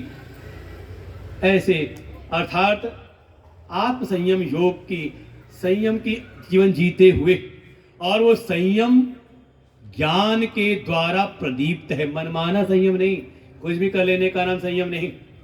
थोड़ा पहले सत्संग सुने, श्रवण मनन ध्यान करते हुए भीतर एक संयम की अग्नि करें, और अपनी जो भी इंद्रिय की चेष्टाएं, जो भी प्राण की चेष्टाएं हैं, उसको अर्पित करें, आहूत करें। इसको समझ लें। बस ये है कि मनुष्य मनुष्य बनकर के जीवन नहीं जी रहा है, बल्कि भक्त बन गया है। पकड़ में आई बात? अच्छा, भक्त को कितनी देर के लिए भक्त रहना चाहिए? एक दिन पूछा था मैंने, कितनी देर के लिए? जब तक सत्संग है, 6 बजे तक, 6:15 बजे तक छूटेंगे तब तक भक्त हैं, और उसके बाहर जाकर के बाहर जो मर्जी सो करे।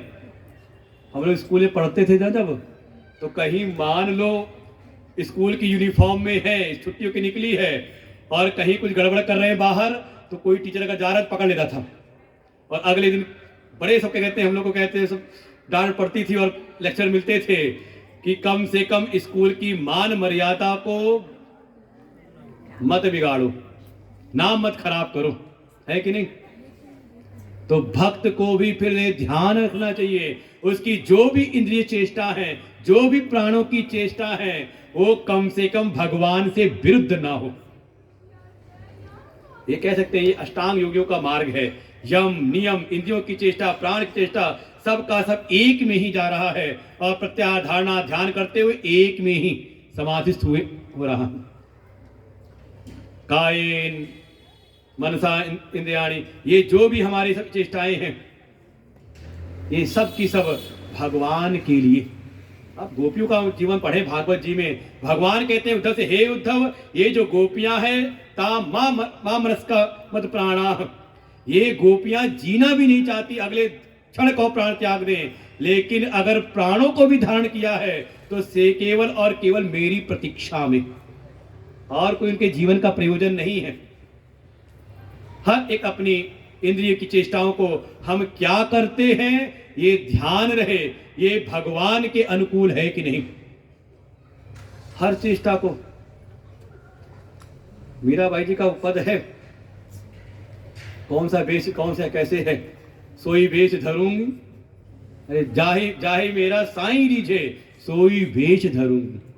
केवल कपड़े की बात नहीं है, कपड़ा केवल इसको ढकता है, हमारा जो आचरण है वो भी हमारी कमियों को ढक देता है। हम क्या आचरण कर रहे हैं, बिल्कुल ऐसा अनुकूल संकल्प, अपनी सारी इंद्रिय प्राणों की चेष्टाओं को भगवान के लिए अर्पण कर दिया। तो कितने हो गए, गिनते रहना, 5 हो गए। द्रव्य यज्ञ तपो यज्ञ, योग यज्ञ तथा परे, स्वाध्याय ज्ञान यज्ञाश्च यतय संसित व्रता। पहला ही है द्रव्य यज्ञ, कुछ द्रव्य यज्ञ करते हैं, किया कि नहीं आपने? भगवान भास्कर बताते बड़ा सीधे सीधे बताया, तीर्थेषु द्रव्य विनियोगम यज्ञ बुद्धिया कुर्वन्ति ये ते द्रव्य यज्ञ। हम गए कहीं तीर्थ में और वहां हमने त्याग की भावना, यज्ञ की भावना के साथ में हमने वहां कुछ धन अर्पण किया, कुछ मंदिर में चढ़ाया, कुछ संतों को चढ़ाया, हमने किसी और की को भोजन करा दिया। ये जो कर, इसे कहा द्रव्य यज्ञ। ये नहीं कि गए और दूसरे से खर्चा करावे। कुछ होते इसमें भी शूरवीर होते हैं, और कुछ को तो हमने देखा है कई बार ऐसा होता है कि हम लोग के साथ में कई बार भगत लोग रहते हैं, उनका मानो चेंज नहीं है तो हम कहते हैं तुरंत, अरे तुम हम है ना, दे रहे। वो बाद में आते ही कमरे पहुंचते सब जितना हमसे खर्च हुआ था सब दे देते वापस। अरे गुरुजी ये आप अपना रखो, हम खुद आए हैं यहाँ पर तीर्थ यात्रा करने के लिए। इतने सजग रहते हैं। तो जो ऐसा कर रहे तीर्थ यात्रा भी करते रहो, यही नहीं मेरठ पड़े रह जाओ। कितने ऐसे हैं जो कभी कुंभ में गए ही नहीं, कुंभ स्नान में, ना तो हरिद्वार, ना प्रयाग, ना नासिक, ना उज्जैन। कोई है शूरवीर? बहुत सारे हैं। अरे कम से कम एक तो कुंभ कर ही लो। जनवरी से 1 जनवरी से शुरू है, 14 का स्नान है, 29 का स्नान है, मुख्य स्नान, और बीच में भी आप रोज करो जा करके, क्योंकि इन मुख्य स्नानों तो भीड़ बहुत हो जाती है। और फिर 3 फरवरी का है, शिवरात्रि तक है। कम से कम जिसको आना हो कम से कम अपना ये तो पूरा कर लो। तीर्थ यात्रा बसते हैं कि पता नहीं क्या वहां व्यवस्था हुई। अरे जब सैकड़ों हजारों करोड़ों लोग जा रहे हैं तो उनकी व्यवस्था हुई तो क्या आपकी व्यवस्था नहीं होगी? निश्चिंत होकर के बिल्कुल। द्रव्य यज्ञ, अब गिनती जल्दी बढ़ाना, टाइम पूरा हो रहा है। तपो यज्ञ, कोई तपस्या रूपी यज्ञ कर रहे हैं। कैसे? कहा जीवन में कोई श्रेष्ठ लक्ष्य का धारण किया और उस लक्ष्य की प्राप्ति होने तक मार्ग में जो भी व्यवधान आ रहे हैं, जो भी बाधाएं आ रहे हैं, उनको सहन कर लेते हैं। इसे कहा तप यज्ञ। सहनम सर्व दुखानाम अप्रतिकार पूर्वकम चिंता विलाप रहितम साध दीक्षा निगद्यते। ये है सारी जो भी मुश्किलें हैं, जो भी बाधाएं हैं। नहीं तो कई बार थोड़ी सी बाधा आई, अरे छोड़ो रहने दो, ऐसे नहीं। जो सारी मुसीबतें बाधाएं आने के बाद भी आप देखो, जो भक्त हुए जिनको भगवान की प्राप्ति हुई, क्या उनके जीवन में अनुकूलता थी? हम बार बार नाम ले रहे हैं मीराबाई जी के, वैसी प्रतिकूलता तो आपके जीवन में नहीं है ना।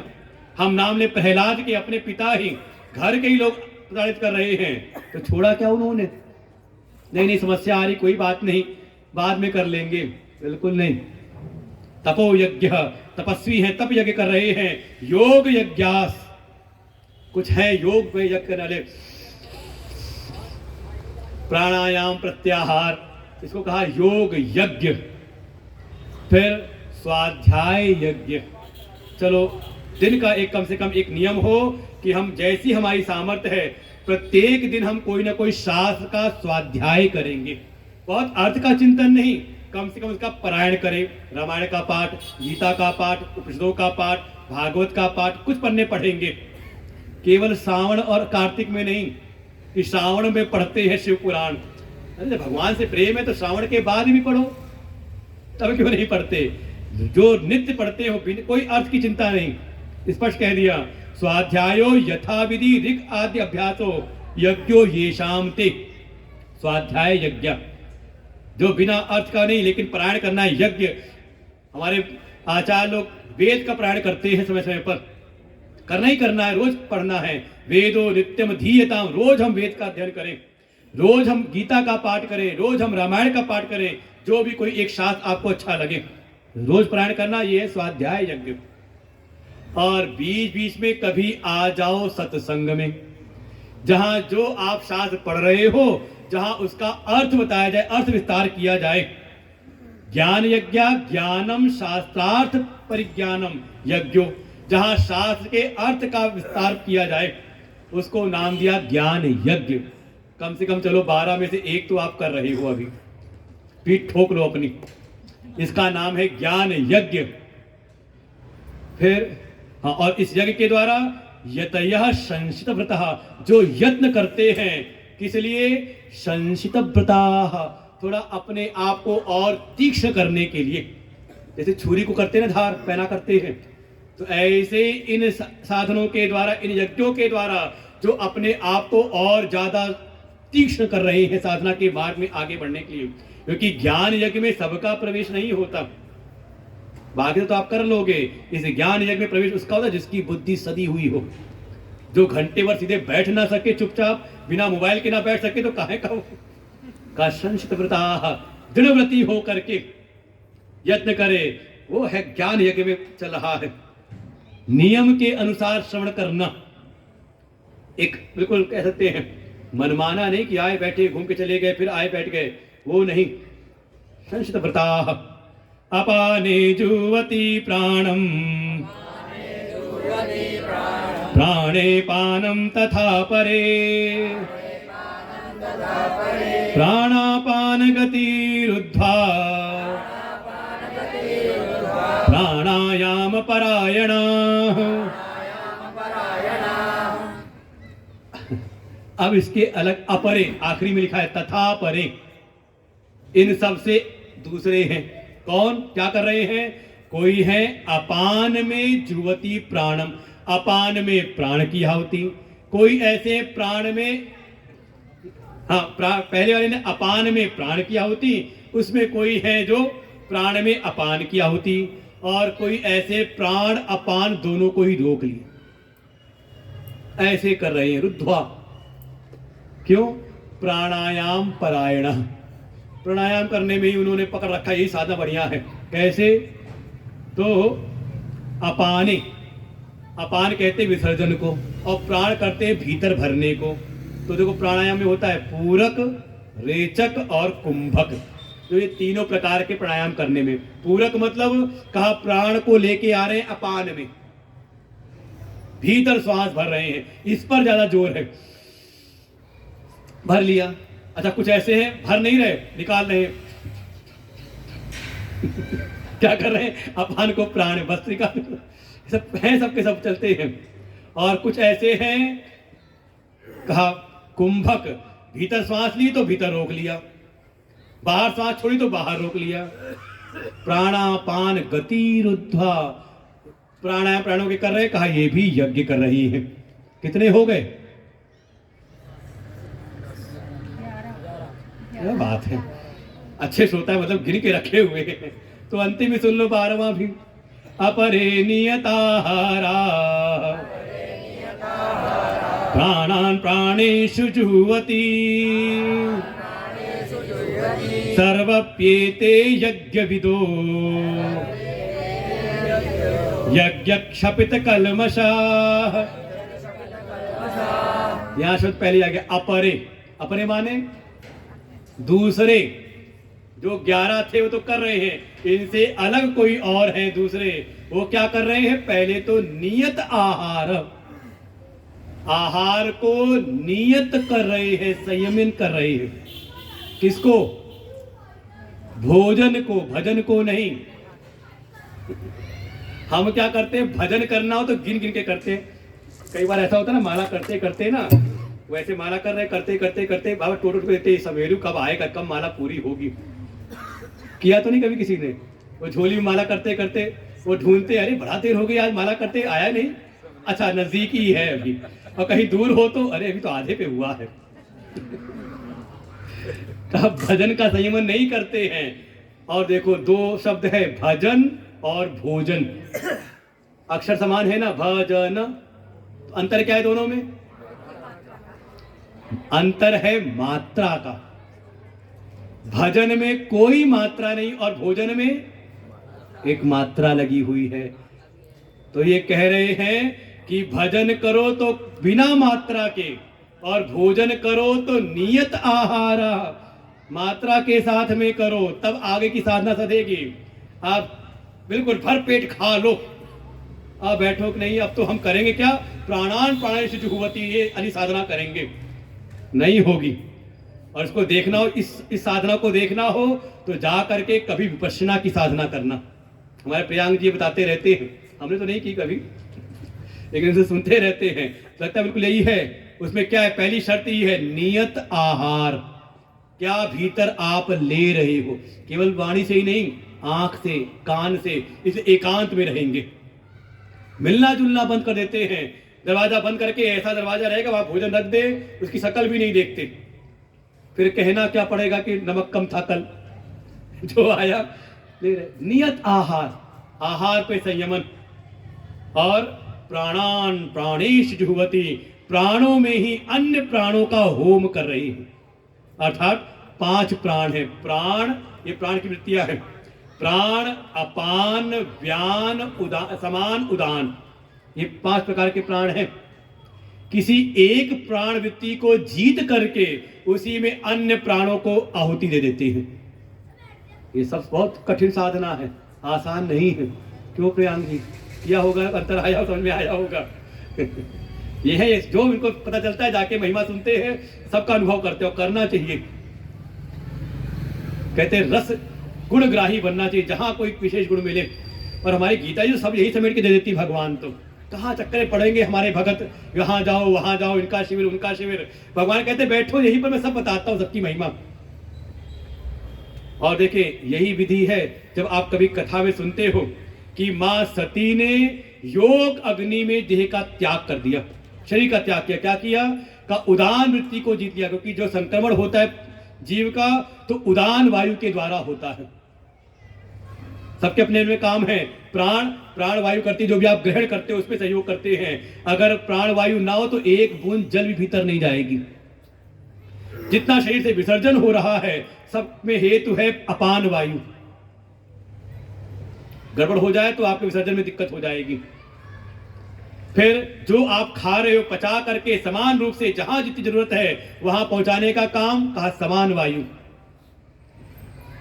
शरीर के भीतर पता है कितनी नाड़ियां हैं? गिनी कभी? 72 लाख से ज्यादा ही है। 72 लाख 72,000 ऐसे है, 201 हमारे उपनिषदों में वर्णन आता है। इतनी ढेर सारी नाड़ियों में जो रक्त का संचार हो रहा है, कैसे हो रहा है? उसका हेतु है व्यान वायु। और जब आप संक्रमण करते हो, जब निकलते हो ना भीतर, कहते उल्टा घर्रा चल रहा है, उसी समय उदान, आखिरी समय होता है तो उदान वायु कहते हैं कि ये फिर एक्टिव हो जाती है और सबको समेट करके ले जाती है शरीर से बाहर।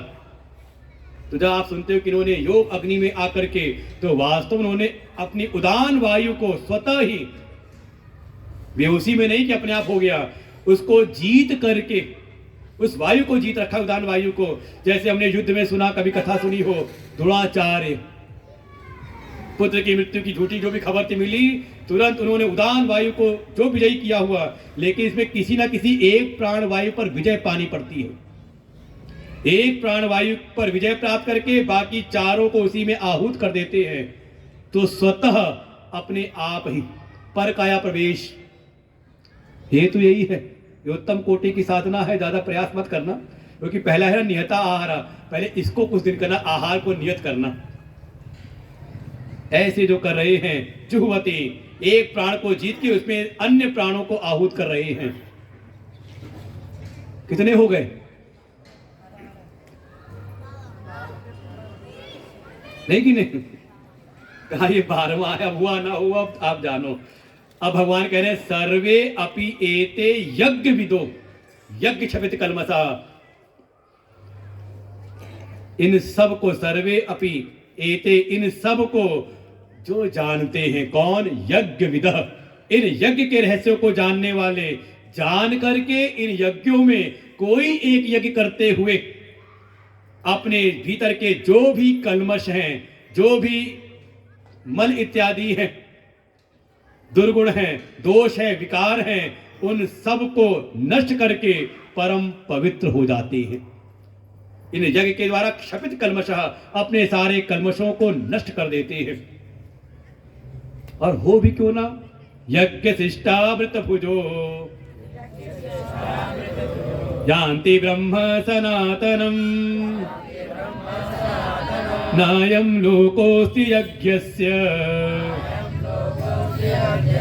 कुतोऽन्य कुरु सत्तमा। एवं बहुविधा यज्ञा वितता ब्राह्मणो मुखे कर्मजान विद्धितान सर्वान एवं ज्ञात्वा विमोक्षसे। इन यज्ञों के अनुष्ठान के द्वारा अपने आप को समस्त कल्मशों से मुक्त करके, क्योंकि ये यज्ञ के द्वारा जो जीवन जीते हैं, अर्थात जो भी अपनी सामर्थ्य है उसको पहले यज्ञ भावना यज्ञ करते हुए उससे जो अवशिष्ट बचता है, चाहे वो द्रव्य हो चाहे समय हो, ये सब सामर्थ्य है। जो इससे बचा हुआ जो होता है उसको कहते वो अमृत के समान होता है। जैसे पहले परंपराएं थी, अनाज आया, पहले नया अनाज आया तो उसमें से कुछ हिस्सा पहले निकाल दो किसी धर्म कार्य के लिए, कहीं मंदिर भेज दिया, कहीं आश्रम भेजा, कहीं गुरुकुल में भेज दिया, तो बचा हुआ क्या होता है, शेष जो है, अरे भगवान को भोग लगाया और जो बच गया तो क्या हो गया, वो प्रसाद है, अमृत के समान है। तो जिनके जीवन में यज्ञ के आचरण होते हैं, यज्ञ करते हुए जो भी शेष उनकी सामर्थ्य है वो वास्तव में अमृत के समान है, जिससे जो उससे अपना जीवन चलाते हैं उनको इनाम दिया यज्ञ शिष्ट अमृत भुज। जो यज्ञ से शिष्ट बचे हुए अमृत को भोग करने वाले हैं, उससे जीवन अर्थात त्याग के साथ भोग करने वाले हैं। तो ये श्रुति आ जाएगी यहाँ पर, त्याग के द्वारा भोग करे। ईशावासविदं सर्वम यत् किंचित् जगत्याम जगत तेन त्यक्तेन भुंजीथा मागधक्कस्य सुतम। जो कुछ भी है पहले त्याग करो और फिर उसे बचे हुए को। और पहले अध्याय में क्या है, यज्ञ शिष्टा शिना संतो मुच्यन्ते सर्व किल विषय। तीसरे अध्याय में क्या आया तो उसी पुनरावृत्ति कर रहे। यज्ञ से बचे हुए जो शिष्ट हैं, जो उसका भोग करता है वो अपने समस्त पापों का नाश कर देता है। और ये तो कह देते यज्ञ शिष्ट जो है वो अमृत के समान है। इसलिए कई बार देखे जो आप आहुति देते हो, घी की आहुति उसको देते कहते स्वाहा, एक गुण टपका दो जल में, फिर बाद जो जल बच जाता है पानी में वो घी बचा रहता है, तो कहते उसमें उंगलियां लगाओ और उसको हाथ में करो, फिर अग्नि पे दे, तेजोमयी देही। कई अमृत के समान है, आपको पुण्य कहते कि आपको बलशाली बनाता है, ये तेजवान बनाता है। क्यों? क्योंकि वो अमृत है, यज्ञ शिष्ट अमृत है। ये सब प्रक्रियाएं हैं जो इससे इसके द्वारा जीवन जीता है तो यान्ति ब्रह्म सनातनम का वो सनातन ब्रह्म को प्राप्त होता है। ब्रह्मैव तेन गंतव्यम, वो ब्रह्म में इसकी गति हो जाती है। और कोई ऐसा हो जिसमें इनमें से कोई यज्ञ ना हो। कोई है तो नहीं यहाँ पे, जैसे कोई 12 में कोई यज्ञ ना हो, कोई है तो नहीं। अरे सीधे कह दो ज्ञान यज्ञ तो कर ही रहे हैं ना, है कि नहीं? मतलब इनमें से कोई नहीं है। आप सब किस में आ गए? कहा ऊपर वाली लाइन में, कि आप सब कहाँ जाओगे? बस करते रहना, छोड़ मत देना, काम पूरा हुआ इतना नहीं, करते रहना तो वो ब्रह्म की प्राप्ति आपको हो जाएगी। लेकिन कोई ऐसा है अयज्ञस्य अस्ति अयज्ञस्य, नीचे लाइन में, कोई ऐसा है जो अयज्ञ है, जिसमें कोई भी यज्ञ नहीं है, केवल भोग वृत्ति से जीवन जी रहा है, खाओ पियो मौज करो। कौन सा लोक कौन परलोक, इस वृत्ति से जो जीवन है, कोई यज्ञ नहीं करता, तो उसके लिए ना अयम लोक, उसके तो यही इस लोक का सुख नहीं है। जो सामान्य को भी आसानी से प्राप्त हो जाता है उसका तो ये लोक भी ठीक नहीं चलता। और देखें, अगर त्याग की भावना नहीं है तो इस लोक में भी सुख पाना कठिन है, संसाधन पाना कठिन है। अरे कम से कम विद्यार्थी जीवन में अपने जीवन का हमने त्याग किया तो ज्ञान अर्जन हुआ। और जो पढ़ना ही ना चाहे, अरे क्या करेंगे पढ़ करके, कौन सरकारी नौकरी लगनी है, क्या होगा? ऐसी गृहस्थ में कोई त्याग की वृत्ति ना अपना जीवन के लिए चाहिए तो घर का सुख नहीं मिलेगा समाज में। और फिर सबके ऊपर परमात्मा के लिए अर्पण नहीं करोगे तो वहां से कैसे मिल जाएगा? तो जिसके जीवन में किसी प्रकार की कोई त्याग नहीं, कोई यज्ञ नहीं, उसको तो इस सामान्य रूप से जो इस लोक का सुख है वो नहीं मिलता, तो कुतो अन्य, फिर परलोक की क्या बात करते हो? समझा गई बात? कुतो अन्य कुरु सत्तम, हे कुरुवंश में आए हुए अर्जुन, उसके लिए फिर और कौन से लोक की बात करें? यही सुख नहीं मिलता। एवं बहुविधा यज्ञ, इस प्रकार से बहुत प्रकार के ये तो 12 मुख्य मुख्य गिना दिए हैं। ऐसे बहुत प्रकार के यज्ञ विदता ब्रह्मणो मुखे, ब्रह्मणो अर्थात वेद, वेद के भीतर ऐसे बहुत प्रकार के यज्ञों का वर्णन विस्तार है, विदता विस्तार है। मुख क्यों कहा? क्योंकि जो प्रकट होते हैं तो वाणी से ही वेद प्रकट होते हैं, उसके द्वारा ये बहुत प्रकार के यज्ञों का विस्तार है वेद में। लेकिन एक बात जान करके रखना, सावधान रहना, मूल बात को मत भूल जाना। कौन सी मूल बात? कर्म जान विदितान सर्वान। ये सब जो भी यज्ञ है क्या है? सब कर्म से उत्पन्न है। कर्म जान, कर्म द्वारा उत्पन्न होते हैं। सब कायिक वाचिक मानसिक, देह मन वाणी से ही होते हैं, कर्म के द्वारा ही उत्पन्न होते हैं। इसको जानते रहना करते हुए, और जान करके ये जो कर्म हो रहे हैं इसकी सत्ता किसकी है? का उस अकर्म आत्मा को। ये जो भी यज्ञ हो रहे हैं, चाहे कायिक हो शरीर से हो, चाहे वाचिक वाणी से हो, चाहे मन से हो मानसिक, ये सब के सब कर्म जान है, ये आत्मा के द्वारा नहीं होते। ये बात मत भूल जाना। सब अनात्मा से हो रहे, आत्मा से नहीं। क्योंकि आत्मा क्या है? आत्मा तो निर्व्यापार हुई आत्मा, आत्मा तो अकर्म है, उसकी सत्ता से होते हैं लेकिन वो कुछ नहीं करता। इस बात को जो जान लेता है ज्ञात्वा विमोक्ष्यते, वो तो अच्छी प्रकार से मुक्त ही हो जाता है। समझ आ गई? इसीलिए सारे जितने भी यज्ञ हैं, इन सब यज्ञों से ये जो ज्ञान यज्ञ है ये सर्वोत्तम है। इसको पढ़ लेते फिर कल विचार करेंगे। श्रेयान् द्रव्यमयाद् यज्ञात्, श्रेयान् द्रव्यमयाद् यज्ञात्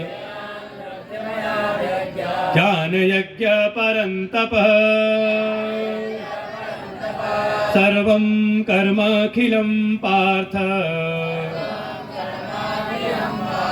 ज्ञाने परिसमाप्यते।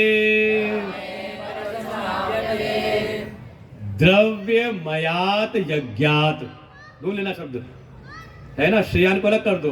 द्रव्यमयात् यज्ञात् अर्थात ये जितने भी कर्मजान है द्रव्यमय यज्ञ हैं, जिसमें कुछ द्रव्य लगता है। इन सारे यज्ञों से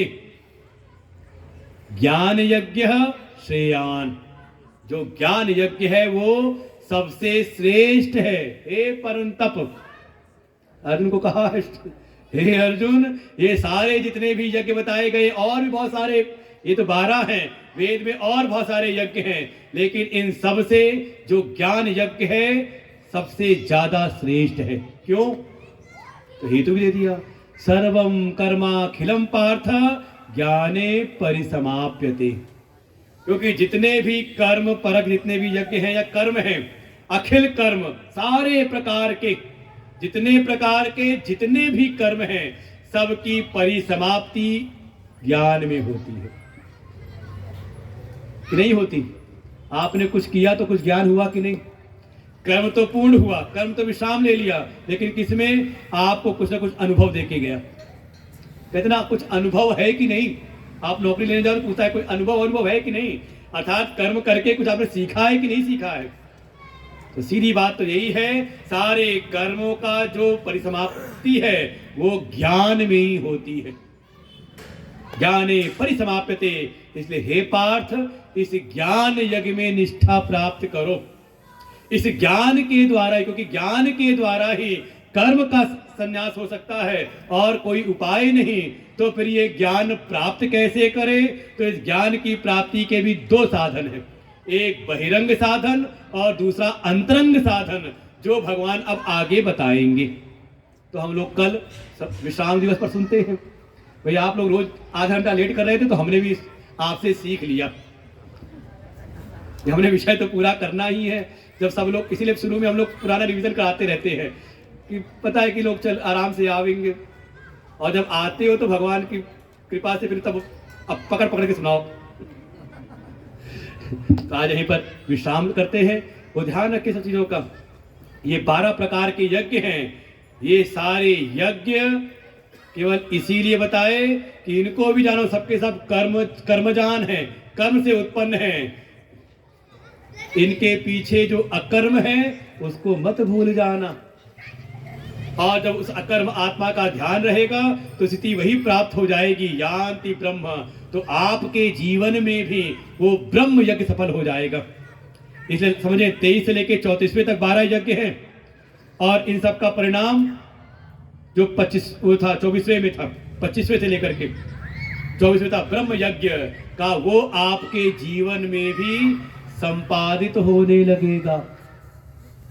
बस ये ध्यान रखना कि सब कर्म के द्वारा है, और मैं इन कर्म के से परे अकर्म आत्मा हूं। इस बात को मत भूल जाना, क्योंकि यही मुख्य विषय है। ये ज्ञान और इसके अतिरिक्त इसमें है अवतारवाद, पुनर्जन्म, वर्ण व्यवस्था, और चौथा ये यज्ञ का प्रकरण। ये सब इसीलिए है कि ये सब के सब त्रिगुणात्मक हैं, त्रिगुण के अंतर्गत हैं। हमें इन त्रिगुणों से ऊपर उठना है, त्रिगुणातीत होना है। ओम पूर्णमदः पूर्णमिदं पूर्णात् पूर्णमुदच्यते पूर्णस्य पूर्णमादाय पूर्णमेवावशिष्यते। ओम शांति शांति शांति। हरि ओम। श्री गुरुभ्यो नमः। हरि ओम। वैसे आपके पास एक सुविधा है, यहाँ कोई बात न समझ में आती हो या कोई लगता है भूल गए तो आप दोबारा भी सुन सकते हो। ये सब YouTube पे जा रहा है, बता रहे हैं ना रोज, तो इसको आप बार बार सुनो। उठा के गीता पढ़ोगे तो चित्त में बैठे, बहुत कठिन नहीं है, बस विस्मित हो जाता है। तो बार बार सुन सकते हैं, YouTube पे रोज पढ़ जाता है। आज का प्रवचन कल मिलेगा, कल वाला आज चल रहा होगा, तो आप सुन सकते हैं। चैनल के बारे में राजीव जी हैं, ममता जी हैं, हमारे जो भी यहाँ के कार्यकर्ता लोग हैं, नेगी जी हैं, उनका परिवार सब जानते हैं। तो और उसी पड़ोसी पूछ करके काम चला लो।